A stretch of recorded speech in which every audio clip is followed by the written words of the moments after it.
مرحبا بكم في فيديو جديد. لكن قبل البداية ادعمونا بالاشتراك في القناة والإعجاب بالفيديو. انضم إلينا في هذا الفيديو الحصري حيث سنكشف لكم سبب تخوف إسرائيل من تدخل الجيش الجزائري، وستكتشفون أسباب هذا القلق وتأثيره على المشهد الجيوسياسي الإقليمي والرأي العالمي في تحرير قطاع غزة نهائيا.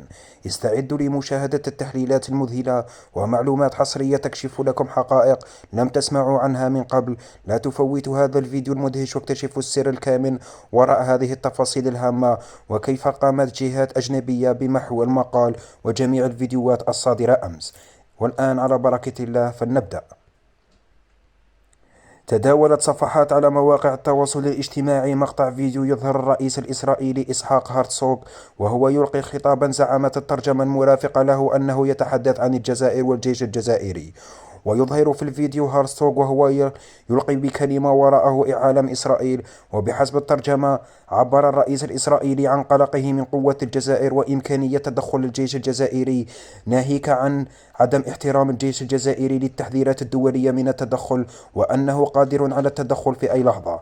ومما جاء في الترجمة المزعومة إلى العربية المكتوبة أسفل الشاشة، حيث قال الرئيس الصهيوني: إني أحذر من دولة الجزائر التي تصبح أقوى بجيشها، ونحن متخوفين من قدرتهم على امتلاك سلاح نووي تحصلوا عليه بمساعدة روسيا في إنشائه ولم يعلم به أحد.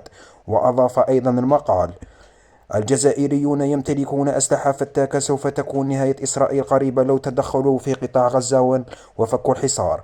وحصد هذا الفيديو ملايين المشاهدات، لكن المخابرات الأمريكية والإسرائيلية قاموا بمحو هذا الفيديو من جميع مواقع التواصل الاجتماعي، وهو ما أكدته بعض المواقع. وبعدما أكدته المواقع قاموا بمشاهدة الفيديو، حيث تم إغلاق تلك المواقع نهائيا.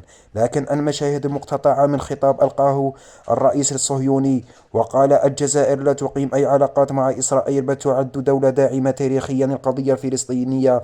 وحيث أكد أنه في خطاب واجتماع سري بين شنقريحة رئيس أركان الجيش الوطني الشعبي والرئيس عبد المجيد تبون، قالوا أنهم لو تمادى الوقت أكثر وتمادت التداعيات الإسرائيلية على قطاع غزة، أن الجيش الجزائري سوف يتجه مباشرة لغزة، وسوف يتحرك سرا ويضرب سرا.